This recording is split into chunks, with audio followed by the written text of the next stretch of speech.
Hello, everyone. Welcome to the Currency of Anarchy. I'm Josh Davis. Michael Freeman. And if you'd like to be a part of the discussion during our live tapings, please check us out at youtube.com/Cur of Anarchy on Mondays at 9 p.m., 6 p.m. Pacific. And you can see the final product on the same channel, youtube.com/Cur of Anarchy, on Wednesdays at 3 p.m. Eastern, noon Pacific. And please check out our Facebook page at facebook.com/Cur of Anarchy. If you're here during the live taping, you can post any questions and comments to the Q&A that you see on YouTube, and we'll certainly get to that as soon as possible. And now a word from our sponsors. Holly Cogburn runs Homebody, a body care, vanity, and cosmetic products company. She contracts using USD, Bitcoin, Homebody products, and fresh produce. She is proud to say that she started the business without the assistance of bank loans. In her words, fuck bank loans and fuck their interest rates. For the most part, fuck banks. She paid for costs out of pocket and has steadily and sustainably grown from there. She believes in a free, fair, and reputation-based market, so please find Holly at homebodyco.com or facebook.com/homebodyco. Introducing a customized media player with no monthly fees. A one-time purchase and installation of this device and you are ready to watch the latest movies and TV shows for free. Anything you can imagine or want to watch can be found on the box connected to your home internet connection. These units are locked and loaded using Android and Linux technology. You get access to over 7,000 channels all over the world, live, including sporting events, pay-per-view, wrestling, boxing, and more. Google Play Store comes pre-installed with access to all Android apps, including Popcorn Time, Showbox, Netflix, Facebook, Pandora, and more. All units are rooted and have capability to download or play from a USB or external hard drive. Please call Paul at 978-335-9842 or email him directly at info@paulhennick.com. And now we're back. And Michael, we have a very, very special guest with us tonight. We do indeed. We are honored to be joined by Walter Block of the Mises Institute, an author, economist, and college professor, and a very well-known big name within the liberty movement, if you will. Who Josh and I he helped both Josh and I come to the realization of morality and legitimacy. So, Dr. Block, how are you doing tonight? I'm hanging in there, and thanks for having me on your show. It's a pleasure to be with you. Oh, we really, really do appreciate you coming on. It's been a long time coming. I've been trying to get in touch with you for quite a while, but I was going through the wrong channels. Apparently, the email is the way you like to do things, and we did finally get you. So, thanks for coming aboard. He is a professor. You know, emails are good. Right. Just a few questions about Walter. I know you've been doing this for a long time, maybe longer than I've been on this spinning rock. How did you initially come to find individual liberty? I've always wanted to know. Well, Jerry Tuccioli once wrote a book called It Usually Starts with Ayn Rand, and that was my start. I was a student at Brooklyn College, and this was maybe 1963. I was a senior in college, and I was a Jew, pinko, hippie, lefty, as everyone else was in Brooklyn. And Ayn Rand came to lecture at Brooklyn College, and I came to boo and hiss her because she favored free enterprise and capitalism, which is obviously evil. And I booed and hissed, and there were 3,000 students, and we all booed and hissed her because she favored laissez-faire capitalism, free enterprise, and markets. And at the end of the hour, they announced that the Ayn Rand Study Club that had invited her to Brooklyn College was having a lunch in her honor, and anyone could come even if you disagreed. And I came because I wanted to get her and convert her to socialism. Oh, lovely. Isn't that wonderful? So there was this long table, maybe 50 people on a side, 100 people, and Ayn Rand was sitting at the head, and Nathaniel Brennan next to her, and Alan Greenspan, and Leonard Peikoff, and the gang. And I was relegated to the foot of the table, 100 feet away or 200 feet away. And I turned to my neighbor and said, "What is capitalism stuff? It's no good. Socialism is the way to go." And he said, well, I don't really know all that much about it, but the people who do are at the other end of the table. So I went there and I stuck my head in between Hines and Nathan's. I was maybe 20 years old, and maybe Brandon was 35, and Rand was maybe 55. And I said, there's a socialist here who wants to debate someone on socialism and capitalism. And they said, who is it? I said, me. And Brandon was very, very generous and gentle with me, and he said, I'll come to the other end of the table, there's no room here, and then I'll talk to you about it on the two conditions. One, you promise not to allow the conversation to lapse after this one time, but you continue with me until we settle this. And two, you read two books that I'm going to recommend to you. The two books were Atlas Shrugged and Economics in One Lesson by Henry Hazlitt. And I went to his house and Ayn Rand's house, maybe 3 or 4 or 5 times, and I was converted. I was now a libertarian, minarchist, limited government libertarian, and free enterprise is good and socialism sucks, and I was that. So that's how I got my start. It was Ayn Rand and those two books, Atlas Shrugged by Ayn Rand and Economics in One Lesson by Henry Hazlitt, and I've never looked back. I've changed my views somewhat since 1963, but pretty much I was a libertarian then, and not anarcho-capitalist then, that came later, but certainly believed in laissez-faire capitalism was best of all possible political economic systems. Yes, nice. I can't say I entirely agree with Ayn on everything, her state sentiments, for example. But Anthem is one of the best things I've ever read, along with Atlas Shrugged. I can agree with that. Well, we don't all have to agree with each other on everything. We're a big tent. You get, 10 libertarians in a room, and you ask a tough question, you get 11 answers. So, let's just talk about Rand Paul or abortion and see how the libertarians split. Right? Oh, yes. We'll get a lot of debates over Rand Paul, abortion, immigration, things like that, where libertarians, just like the general public, are sort of up in the air. So we libertarians don't agree with each other on everything, but we certainly agree with each other enough so that we are called libertarians. Right. And how long ago was this? This was 1963. So I don't know, 50 years ago, 52 years ago. I've been at it for 52 years. Yeah. That's something else. I don't even know what to say. I've been at this for 3, I think. Well. We all come into it at different times, and we do our best to promote liberty. Right on.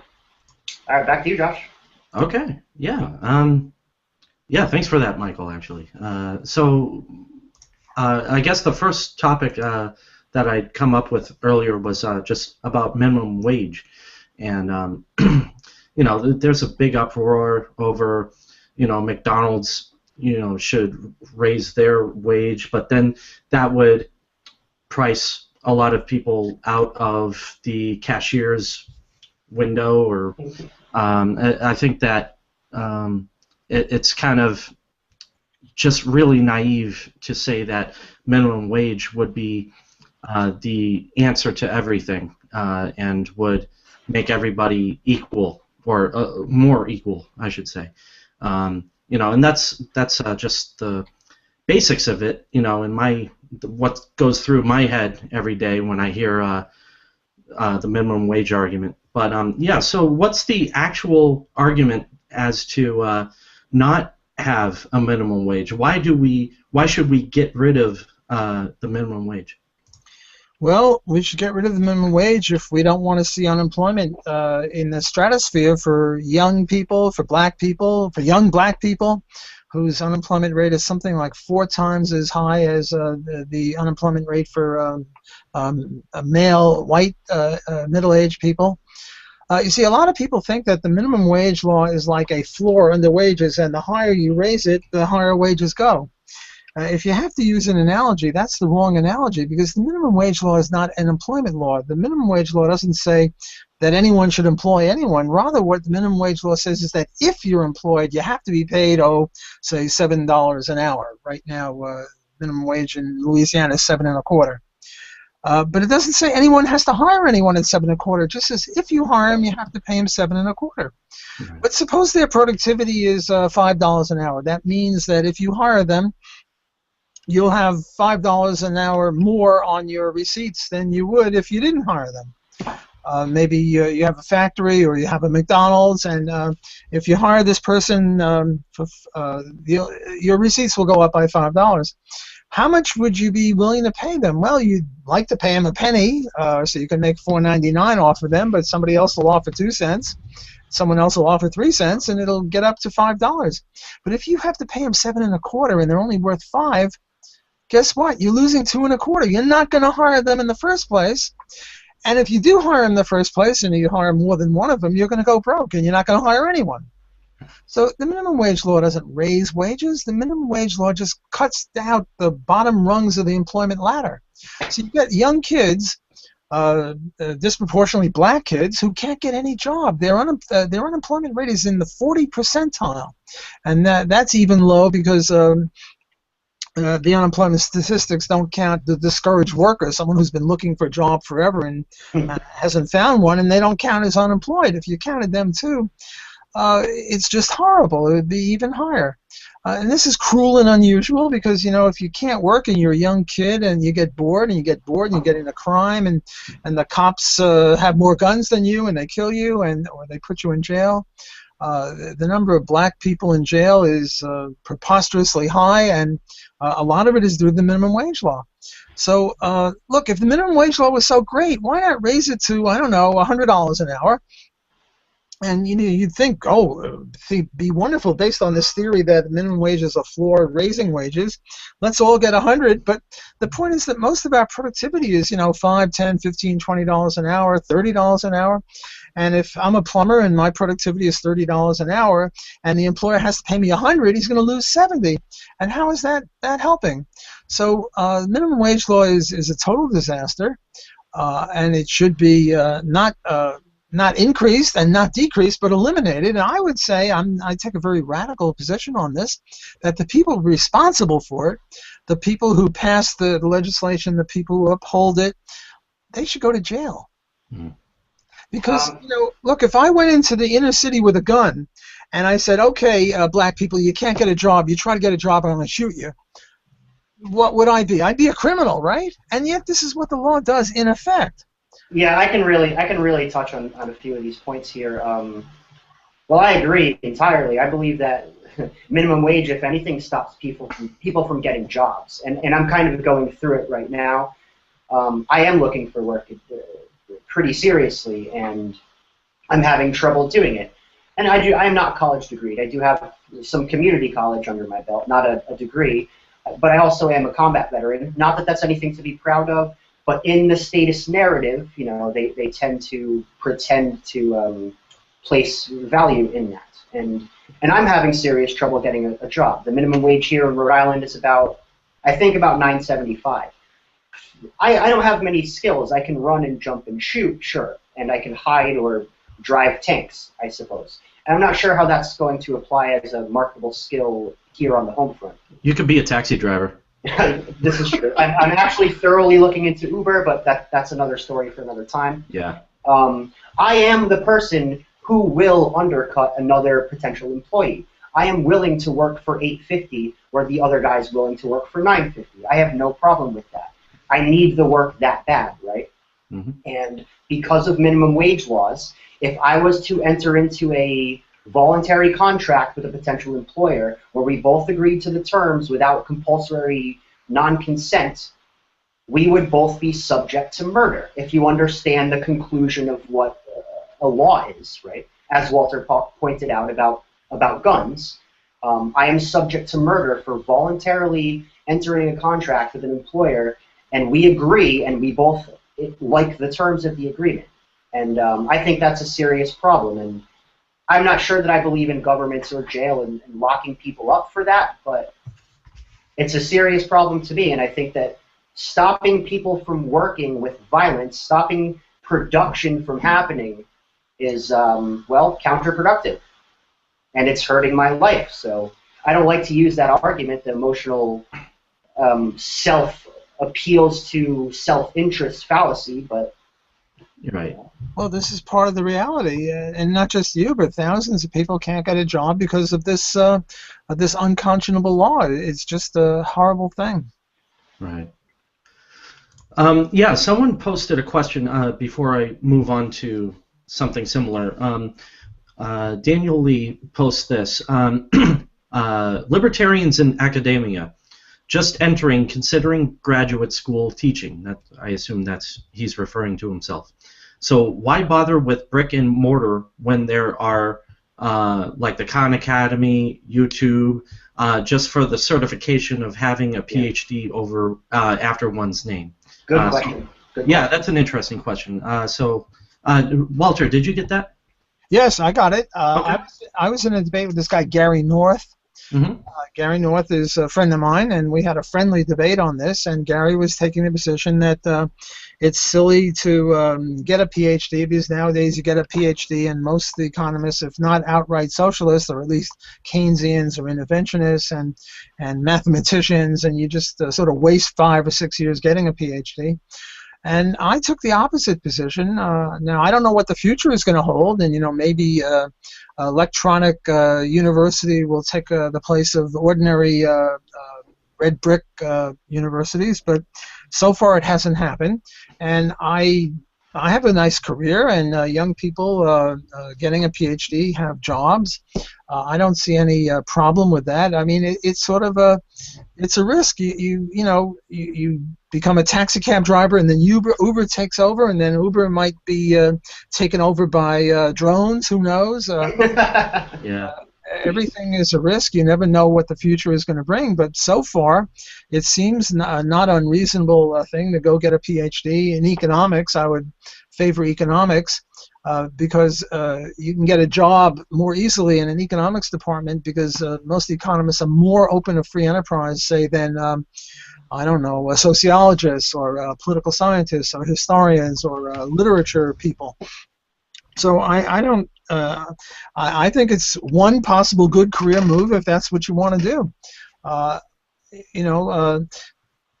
My advice to my seniors who are graduating is, I ask them, suppose I gave you $1 million a year, and you never have to work, assuming no inflation or not enough inflation to make $1 million a year not worth much. What would you do? And their first answer is something like, oh, go lie on the beach. And I said, well, that's good for about a week. But then you get bored. Now what are you going to do? And they'll say the darndest things. And then what I try to do is match up what they say with a job. So, for example, if they say, well, I like arguing about political economy like we three are now doing, well, then one possibility is to go on and get a PhD and become a professor like I am, and try to promote liberty and good economics in the classroom, and get students to go on and get PhDs. And I've had a lot of luck. Maybe 6, 7, 8, or 10 of my former students are now either in graduate school or are professors of economics, and many of them are teaching good economics and pro-liberty and converting many kids in that direction. Now, none of us are Ron Paul, and none of us are Ayn Rand, who convert people en masse. I mean, by the bucketful, or by the 100,000, or by the million. But we professors do a little bit, and I think it's a reasonable profession. So I would encourage people who really want to do this to do it, and not be put off by the possibility that technology will overrun it. I think one of the advantages of the present university is this sorting system. Like, if you just go to the Khan Academy, or you go to some sort of electronic way of getting a degree, you don't meet anyone. You just sit at home, and it's like homeschooling or something. Whereas here, it's unfashionable now to say that girls go to college to get an MRS degree, but it's true to some degree that boys and girls are sitting in the class, and the natural attraction occurs, and some of them end up getting married to each other, and they get, like, for example, at my school, Loyola, it's a Catholic school, and Catholic parents want their kids maybe to marry another Catholic kid, and they meet hundreds and thousands of Catholic kids here, and this has a certain value. And also, there's a value to having a real flesh and blood professor sitting 10 feet away from you, and we have small classes, so the teachers get to know the students, and sometimes this can be very helpful, whereas if all you're doing is reading a book or getting your knowledge from an electronic way and you really can't ask a question, your education might not be as good. So I'm moderately positive on the future of universities as they are now. Well, I'm a programmer, so I must be totally working against you. Yes. In effect, you are working against me. Not in some ways. Namely, Yeah. we're competing because it's possible that if you make better programs, you'll unemploy. Well, not so much me. I'm sort of almost near retirement. In about 20 years, I might even retire. But you're working against my younger colleagues who are in their 40s and 30s, and possibly you'll win, possibly they'll win. My prediction is both will win. We'll have both. Right. We'll have electronic education, and we'll have the ordinary kind that we now have, and both will continue. Yeah. I'll do my best to try to answer the question. And Daniel Lee and I have had a rocky past, and it's okay, no big deal. Cool. I think it's all gravy now. I actually just sent him a friend request. Drinks do happen from time to time, right, bud? I just chalk it up to a cost-benefit analysis and a risk analysis. If you're willing to take the risk of going into whatever career path you want to, then take that risk. You just need to understand that there are repercussions to the decisions that you make. Like Josh just pointed out, he is competing against Walter due to the. Well, I'm not going to say there's an argument to be made that higher education in the physical form is obsolete, but what programming and what online education is doing, for example, Tom Wood's Liberty Classroom is maybe the competition there. So if you're willing to take the risk, if you think that it's going to make you successful, by all means, bud. Yeah, well, Tom Woods and Josh are in league against me.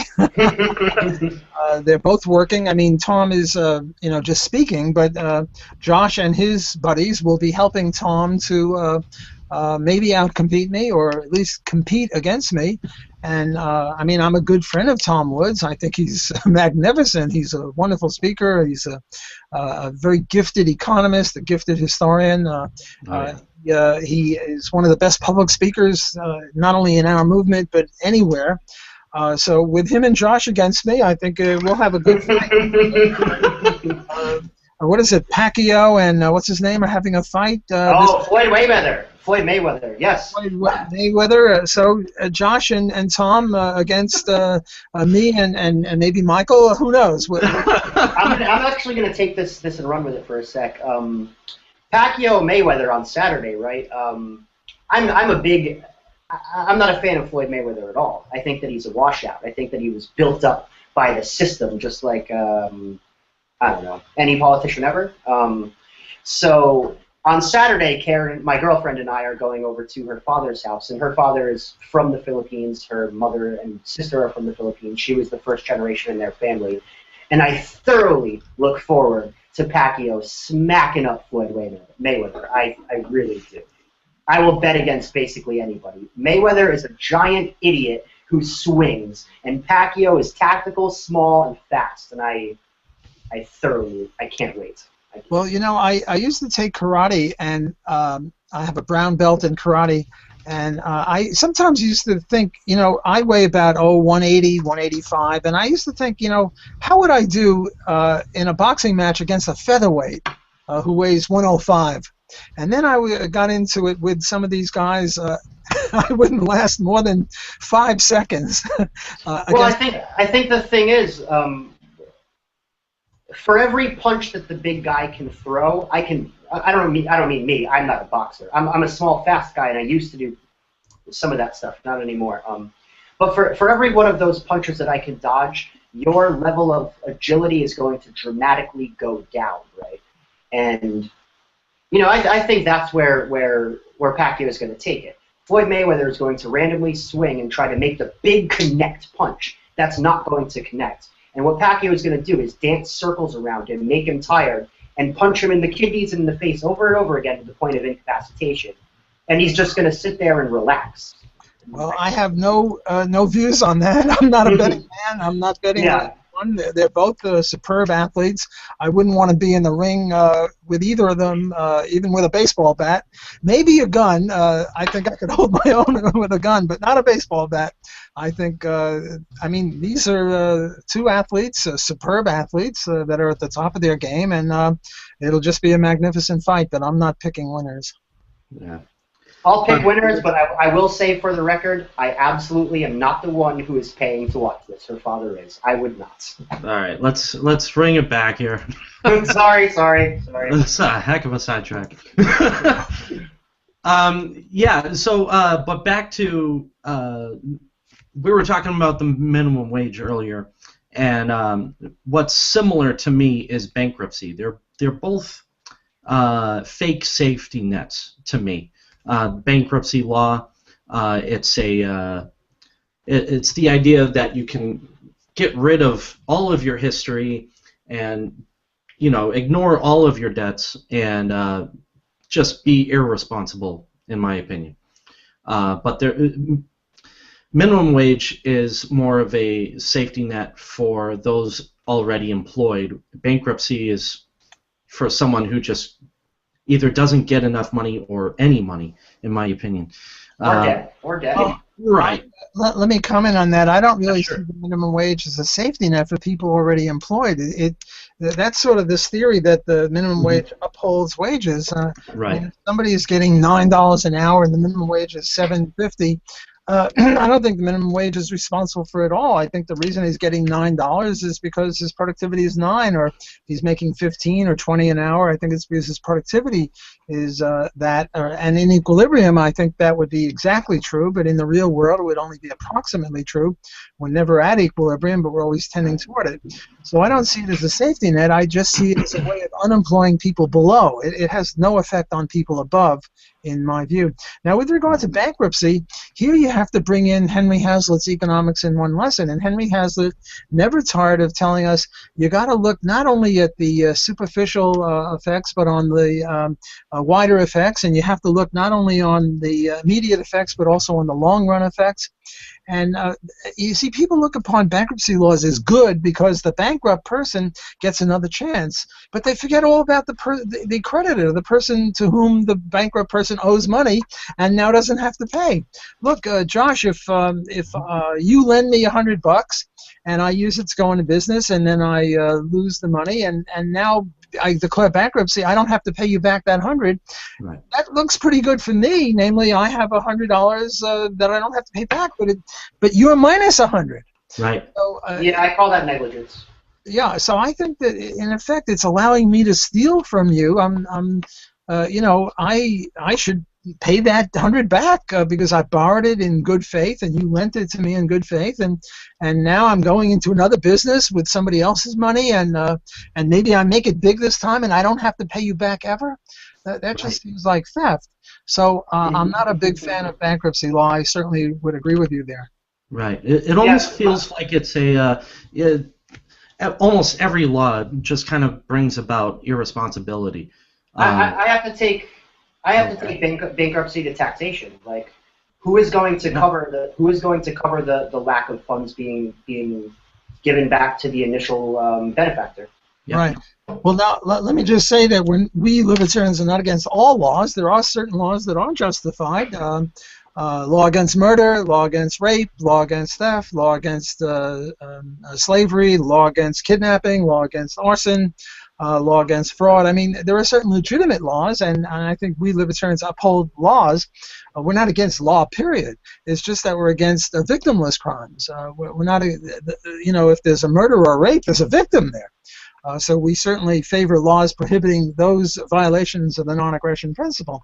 But the law on bankruptcy or the law of minimum wage or the law prohibiting, say, drugs or prostitution or what have you, those are victimless crimes, and I think we libertarians would oppose those laws, which doesn't mean that we favor drug use or favor prostitution. It just means we oppose laws against them. Right. I actually do favor drug use and prostitution. Well, but you can't qua libertarian. You can favor them qua libertine or qua citizen. But as a libertarian, some libertarians are very conservative. They don't want to use drugs. They don't want to do pornography or prostitution or whatever.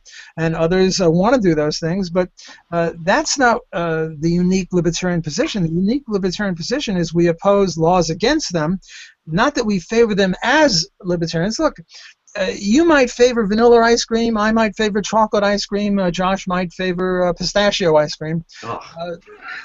We don't do so as libertarians. All we say is that all ice cream flavors should be legal, and if the government prohibits... Yeah, I would call the personal preference there irrelevant, really. Right. Yeah. That's the point I'm trying to make. I certainly agree with you there. Beautiful. Yeah, I mean... I had a question. I actually have a question coming in, too. This is coming from Dave, and I'm going to paraphrase. I'm going to paraphrase his question and just change up the wording here. And this is for Walter. Since competition is in its essence anarchy, do you believe that the logical conclusion to minarchy is a global government? Oh, that's what he wants to know. That's interesting question. Well, I think it's pronounced minarchy, not minarchy, but... don't, Walter Block, don't tell me how to pronounce words. I take it back. You can pronounce it the way you want, but that's the way I'm used to pronouncing it. Minarchy is different than anarchy. Free market anarchists believe in no government whatsoever, because we believe that government per se violates rights because it compels people to pay taxes even though they haven't agreed to be part of the system.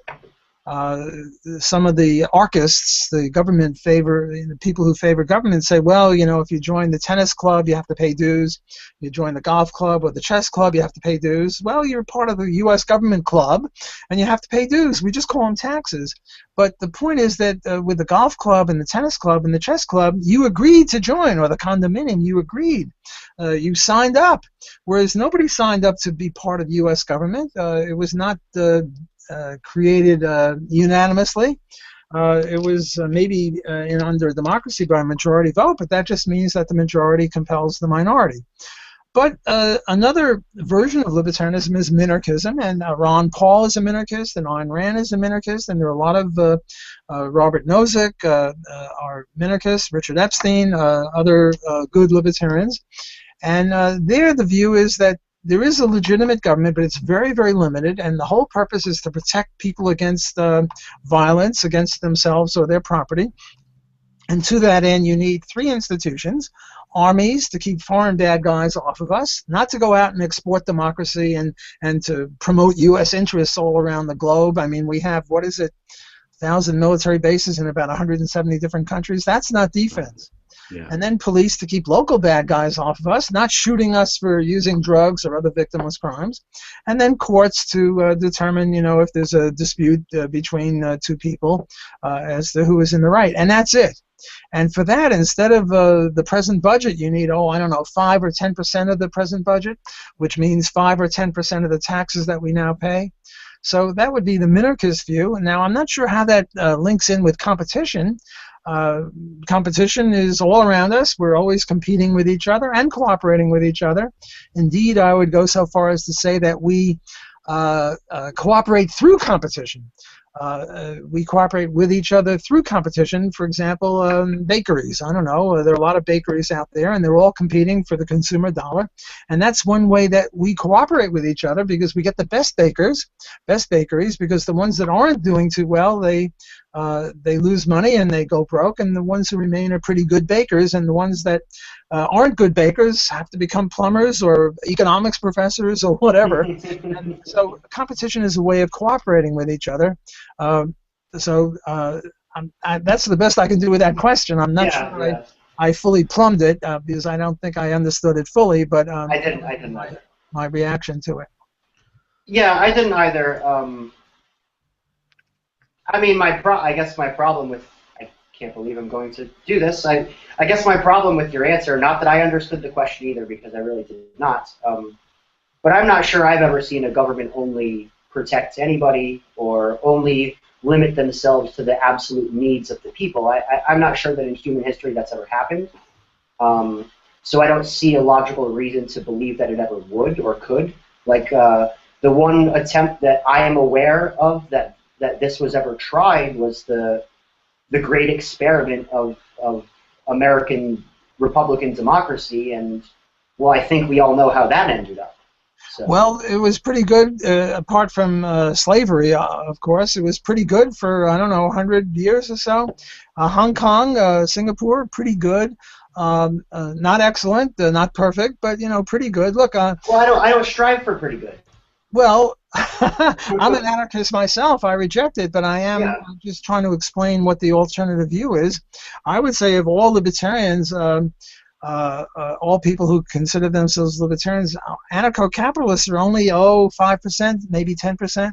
Most are minarchists or even more Friedmanites or Hayekians who would allow even more scope for government. Yeah. But I agree with you. I'm just trying to say that this is a view, and look, you can't really argue too much with people who want to knock down 95% of the government budget and limit government in this way. I mean, even Ron Paul and Ayn Rand were minarchists, limited government people, and they're pretty good. Not excellent, not perfect, but, pretty darn good.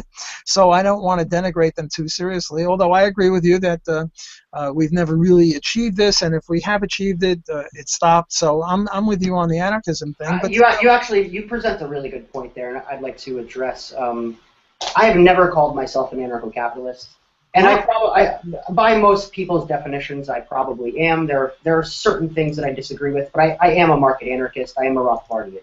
Oh, great. A fellow Rothbardian. I'm sorry? A fellow Rothbardian. Yes.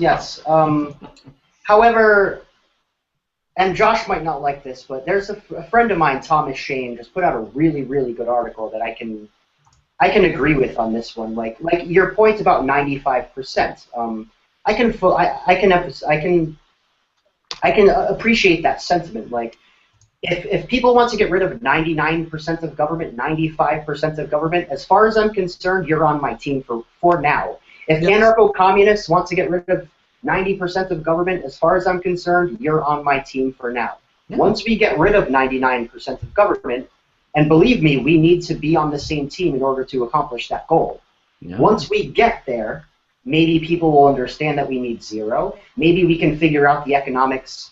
Once we get to that point, maybe we can figure out what comes next from there. But like you said, if 6% if libertarians are like 5% of the entire world population, and 6% of them are anarcho-capitalists, then your numbers are just not looking very good, and you need to make you need to team up. You need to get some other people on your team and make alliances in order to accomplish the goal of ending the state. I think that's kind of job one, or diminishing the state, whatever. Yeah, I agree fully. I'm not so sure about the anarcho-communists like Chomsky. They're really weird. I mean, they sort of favor anarchy, but they're against private property, against money, against hiring people, against working. They're a little crazy. But you're right. You have to make alliances. For example, NORML, National Organization to Eliminate Marijuana Laws, or something like that. NORML, NORML. Most of them are lefty pinkos, but we agree on legalizing. What is that word? Pinko? Pinko, sort of. Red is for commie. Pinko means sort of semi-socialist, or interventionist. I mean, most of the people that want to eliminate marijuana don't want to legalize gold. They just want to legalize marijuana. They don't want to get rid of the minimum wage. They're not really free enterprises, but we can make common cause with them and say, look, we agree on this. Let's work together on this, and maybe try to convert a few of them and say, look, you want to get rid of marijuana laws? How about let's getting rid of prostitution laws? How about getting rid of rent control laws? See, I've been a cannabis activist longer than I've been a political activist or any of these other isms, and my serious problem with that whole movement is like, and yes, that's great. Let's get rid of marijuana laws. I fully agree with you. However, what's wrong? What about heroin? What about crack? What about prostitution? What about currencies? What about every other victimless crime that goes exactly hand in hand with your cannabis? Yeah, well, that would be the point that we would make to them, that we would try to broaden their purview to include these other things. In other words, they see clearly on marijuana, and it would be our job to say, well, look, your instincts, your insights on marijuana are excellent. Now let's apply them to rent control or minimum wage or free trade or other right-wing so-called interests. Right. Cheers. Right. So we can. Well, Daniel Lee came up with another question, if we could discourse about evictionism. I think that's another... It goes along with private property altogether, what you were just talking about, marijuana or rent control. That's a good one. Yeah, what can you talk about with evictionism? Yes, well, evictionism, I think, is... I think a very important point. The general society is very philosophically fighting or disputatious about pro-choice and pro-life. Right now we're in a pro-choice milieu, but there are a lot of pro-lifers out there who think that abortion is murder of a very small, helpless person, human being. Even within the libertarian movement, there's great heterogeneity of views. For example, Ron Paul, a magnificent libertarian, is pro-life, and Murray Rothbard, Mr. Libertarian, another magnificent libertarian, is pro-choice. And they're at opposite ends of the spectrum, and yet they're perfectly good libertarians in every other way, practically. So I came up with this thing called evictionism, which is sort of a compromise between pro-choice and pro-life. And my analysis is a little complicated, but I'm glad we have a few minutes that I can explain this. You see, first of all, I have to say, I have to ask the question and answer it. When does life start? When does a human being start? And my answer to that is human life starts with the fertilized egg. Because the fertilized egg, if put in a right environment, will develop into an adult human being. It's just a baby human being. And the rest of us, if we're not put in the right environment, if we're left out on Venus or Jupiter, we're all going to die. So the fertilized egg is a human being. And now the question is this human being a trespasser? And the question is, well, where does this fetus live? And the fetus lives in the mother's stomach, and I claim that the mother owns her stomach, and the unwanted fetus, even though it's a human being, is a trespasser. The point would be that, take the case of rape. Now it's very clear. The woman's walking around down the street, she gets accosted, she gets grabbed, she gets raped, she gets impregnated, and you can't tell me that that human being that is now growing in her womb, in her stomach, in her private property is not a trespasser. So what obligations do you owe a trespasser? And my claim is that you owe the trespasser, this is an innocent trespasser, the baby, the product of rape, is innocent as anyone else. It lacks mens rea. It's not a guilty trespasser. It's an innocent trespasser. But do you have to keep it for 9 months or 90 months or 90 years or 9 minutes or whatever? I say you have to evict it, but in the gentlest manner possible. Right. Now, it just so happens that if we adopt evictionism, we will at one fell swoop save all babies, all fetuses in the last trimester. Because in the last trimester, 7th, 8th, and 9th months, if you evict but do not kill, just evict. And that's a very important distinction you have to make, because abortion is really two things. It's killing and evicting. You see, right now they have this thing called partial birth abortion, where they go into the mother's womb and they suck out the baby's brains, they kill it inside, and then they pull it out dead. That's just heinous. That's just despicable. That's, just outright murder. And all babies would be saved if we adopted evictionism, which means that you can evict but you can't kill. Wait a minute. Time out. People do that? Oh yeah, dude, are you kidding me? There's this whole movement of I'm not sure if it's in play right now. There's this whole movement of post-pregnancy abortion that's in play right now. And I think you understand what I'm talking about. Yeah. Post-pregnancy, like the child is alive. Yeah. Yeah. Well, not so much post-pregnancy, because once the baby is born, even the pro-choice people would not say that you have a right to kill it. No, I understand, Walter. I do. I understand. I'm trying to say that, and this might play into the privilege and feminist thing that Josh wanted to talk about, but there, and again, this is not in play as in action, but there is a whole ideology backing up the fact that people should be able to murder their children within 3 months of their birth. That's just heinous and despicable. Murder.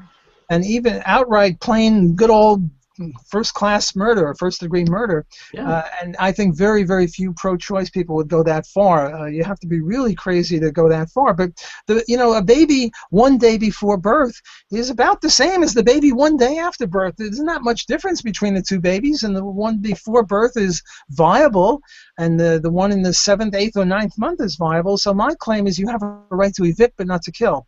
Now, happily, medical science is such that as medical science moves along, maybe in 10 years, babies in the 6th month will be able to stay alive. And maybe in 20, 30 years, maybe babies in the 5th, 4th, and 3rd month will be able to stay alive. So if we adopt adoption, we pro-lifers, I'm really pro-lifer in preference, will have some sort of victory. And you know that in 100 years from now, babies in the 1st month will be viable outside the womb. So if we adopt evictionism, in the long run, we'll win. Whereas if we keep on with the present system, we won't. Right. Now, let me consider some objections to my theory. One objection to my theory is, well, the mother made a contract with the baby. An implicit contract, not a written contract, but, when the mother, forget about rape. Let's take the case where you had voluntary sexual intercourse, and the mother knew that one possibility, is that the condom could break, or the other birth prevention device might not work, and a baby comes. Well, you sort of owe it to keep the baby alive for 9 months. And what I say is, well, implicit contracts, you need at least 2 parties, even assuming that the baby could have a contract. But at the time of intercourse, there is no baby.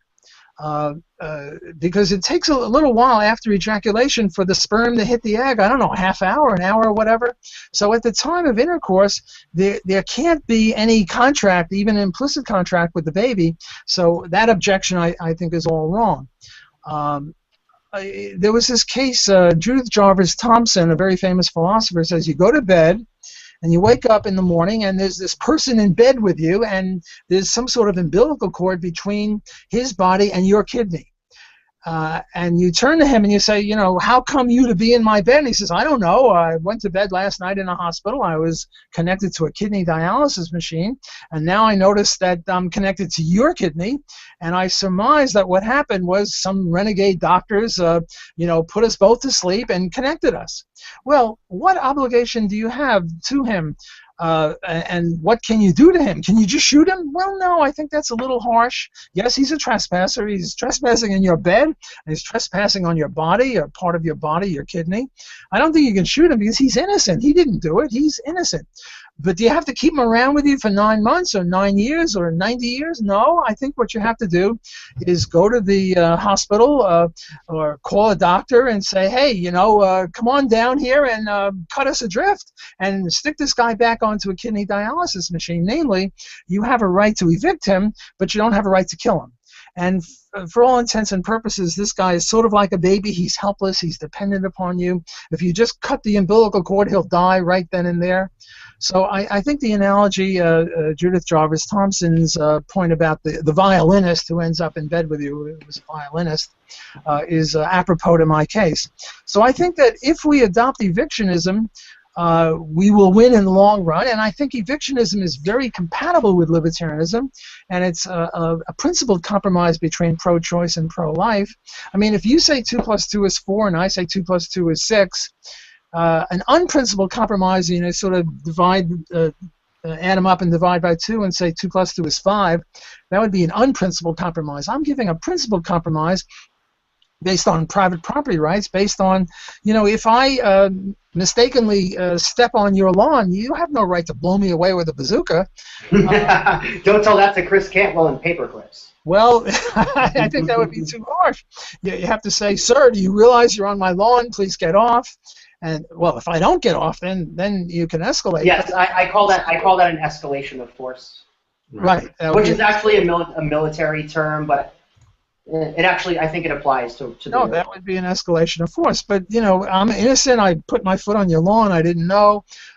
You can evict me, but you can't kill me. So I think the same thing is true of babies. You can evict them, but you can't kill them. And the problem with abortion, it's really a two-stage thing. And abortion really means evicting and killing. So I'm compromising, and I'm saying, each side should get half.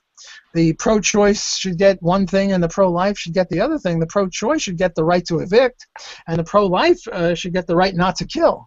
But of course, the feminists, what they want is not only the right to evict, but they want the right to kill. They want to say, I don't want that man's baby to be alive because I hate the man now or something, whatever.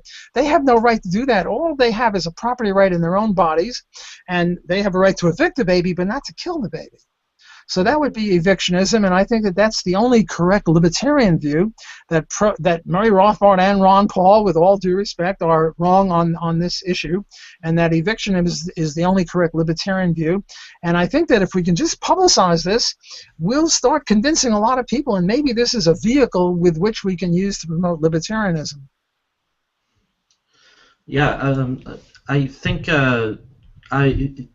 think every libertarian is actually both pro-life and pro-choice, because if a woman or a man actually is not raped, then they were both, making a choice to have sex.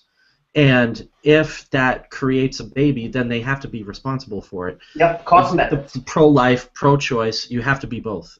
So I think you're right.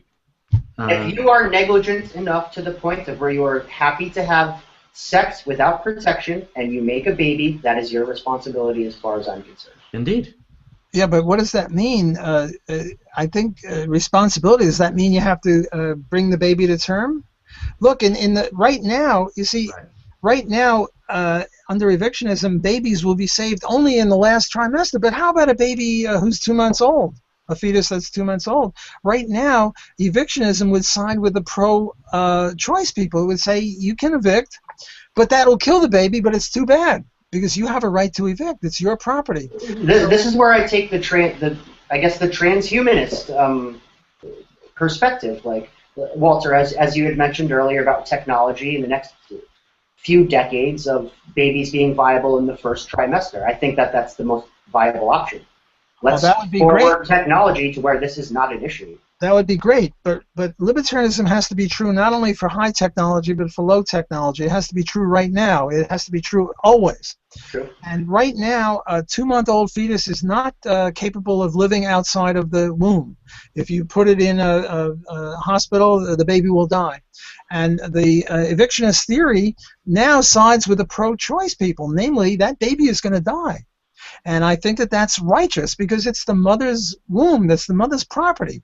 She has the absolute right to say what grows in her, and if she doesn't like what's growing in her, it's not a bit of protoplasm, it's not just a sore or something like some people think. It's a baby. It's a human being. But that human being has no business there because it's trespassing right now. In the case of rape, it's easier to see that. But all babies have the same rights. The baby that's the product of rape is just as innocent and lovely and wonderful as the baby that is the product of voluntary sexual intercourse. But in the first month or 2 or 3 or up to 5 or 6 months, that baby is going to die under evictionism. So when you say that if you have voluntary intercourse, you have to take responsibility, well, yeah, you have to take responsibility. But if that means that you can't evict, then we're on opposite sides of this very complicated issue. I have to ask, Walter. You believe that children have rights? Of course, of course. Children and you believe in the non-aggression principle? Absolutely. I have earlier today, and this was brought to my attention by a third party. This guy Dave, who asked the question earlier. I watched a video with you and Stefan Molyneux earlier today, where you were not making the case that spanking children is legitimate or anything like that, but you were making the case that spanking children is not a violation of the non-aggression principle. So I see a contradiction here. Shut up. I'm kidding. I'm glad you laugh. I'm just kidding. Of course, I'm just kidding. Sure. We have to, before the show we were saying we're going to have fun, so we have to talk about this.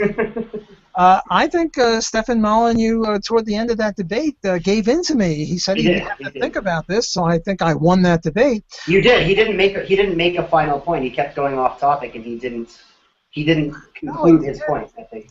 Look, you see, children are different than adults. Children are rights-bearing creatures, but they're not full rights-bearing creatures because, if a child wants to run out and play in traffic and you don't allow the 3-year-old kid to go out and play in traffic and get killed, and you're a good, loving parent and you just won't let the kid run out, you're not using,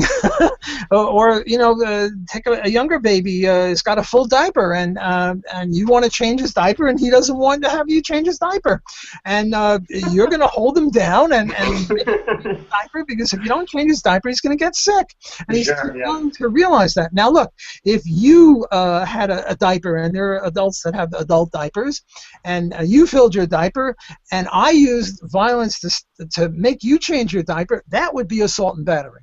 But children are different. A 2-year-old kid, I mean, we're not talking child abuse. We're not talking, God forbid, burning the child with cigarettes, or this case where the football player hit his kid with a stick, hit him in the testicles. I mean, that's child abuse, and the guy should be in jail. But I'm talking about changing the baby's diaper, for God's sakes. I mean, any parent who's ever had a kid knows that you got to change the kid's diaper, and that the kid doesn't want to have the diaper changed. He's got other things to do, and you got to change the diaper, and you can't tell me that that's child abuse. I agree, man. Like this is just a question I proposed from another person that did make me see a slight contradiction in where you're coming from now. My thing here is my friend John, who's a dear friend who's watching right now. Him and I went through anarchism and from libertarianism to anarchism together. He's unschooling his kid, and I've just seen some of these arguments that I have a tough time answering myself. That's why I ask. Like, I'm not trying to talk shit. I'm not trying to make you say or contradict. There's nothing wrong with contradicting me. There's nothing wrong with saying I'm wrong. I mean, that's the way we learn from each other. I disagree with Murray Rothbard and Mises on certain issues, and with Ron Paul on certain issues. So I wouldn't take it amiss or take umbrage if you disagreed with me. I would just take it as a challenge, and maybe I'm wrong, and I can learn from you. We learn from each other. So when I said shut up, I was kidding. Yeah, I know. Dude, I tell Josh to fuck off on a regular basis. So please always feel free to say I disagree with you. I mean, you're not calling me a son of a bitch or something. You just say. Walter, you're a son of a bitch. Oh, okay. No, I just have a tough time seeing the difference between force and force and force. Like, I think that violence is violence. Yes, there is a different scope in murder and spanking a kid on the butt. Yeah, there are different. If you're going to apply a principle, which is the NAP, and I'm on the fence with that, but if you're going to believe in a principle, which should be an across the board logical consistency.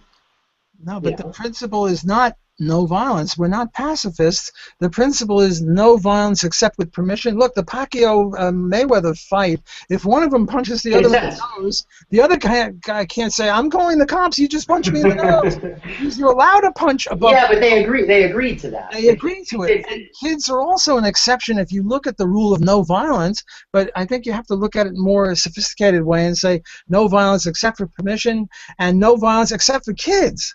And kids are different than adults. Kids are not full rights-bearing creatures because we've just proven that for the kid's own sake, you got to change his diaper. You got to keep him out of traffic. You can't let him play with matches. You have to safeguard the kid. Yeah, I can't disagree with that. I promised you an hour, and it's only 2 or 3 minutes, so we maybe should start wrapping up. Josh, do you want to say something? You haven't said much. I know, huh? Actually, let me wrap up the show with our currency analysis here. All right, so last time we did the show was April 20th, and tonight is April 27th. And so silver last time was $15.94. Tonight it's $16.34. It's gone up 40 cents. That's 2.5%. Gold went from $11.94.90 to $11.99.65. That's $4.75. That's a 0.4% change. And Bitcoin went from $225.37 to $229.14. That's $3.77, and that's 1.7%. Yeah, I don't have much to say. I've just seen that for some reason, like gold and silver prices dropped like significantly quickly on Friday or something, and then today it shot right back up. So everything's pretty much even from what it was last week. So no big deal. But yeah, we did a lot of talking, and I really appreciate you coming on, Dr. Black. Thank you very much, and really I hope you join us again pretty soon. Can you, yes, Michael? Yeah, go ahead. Yeah, go ahead. No, you were about to say it. Go ahead. No, go ahead. I thought you were going to end it. So I was just going to impose, so Dr. Block, where can our viewers find your works? Where can we find out more about you? WalterBlock.com will do it, or the Mises Institute. I'm a big fan of the Mises Institute. I'm always looking for students to come and study with me at Loyola. So look at my webpage, WalterBlock.com. It's a pleasure being with you guys. Thanks for having me on your program, and I really enjoyed myself. So thanks again. Yeah, thanks, absolutely. Doctor. Thank you very much. And Michael, what are we doing next week? Anything? Well, we have quite a bit coming up, I think. Next week we have the roundtable discussion, and I don't want to get ahead of myself. Dr. Block, if you would be willing to come back next Monday, what we do is try to bring back all the prior guests from the prior month on the first Monday of the following month to do a roundtable discussion about general government shenanigans that are going on at that time frame. And we can get back to you offline to discuss that. We don't want to put you on the spot. I'm pretty busy, but I might come on in a month or so. Sure. You send me the URL for this discussion, and maybe in a month I'll come back. Of course. Great. But I can't come back in a week. Take care, guys. All right. All right. Take care. Have a good night. Thank you very much. Yeah, so next week we have the roundtable discussion. I think the following week is one of our benefactors, Holly Cogburn, who runs Homebody, as you guys know, and she's cool and she's hot, and you guys should watch. There's going to be boobs for a change, so make sure to check that one out. Adam Williams, right? Yep. Will also be joining us. Who's I don't want to get ahead of myself. Who's a libertarian, and indeed, I think anarchist who will be coming back on too. So. Yeah. We actually have a whole lineup for the next month or two. So yeah, keep posted. Check out facebook.com/Cur-of-Anarchy. You'll see our whole lineup for the next couple months. And yeah, again, you can find us here at youtube.com/Cur-of-Anarchy live on Mondays. And this show will be posted April 29th at 3 p.m. Eastern on the same channel, youtube.com/Cur-of-Anarchy. So yeah, thank you all for watching, and take it easy.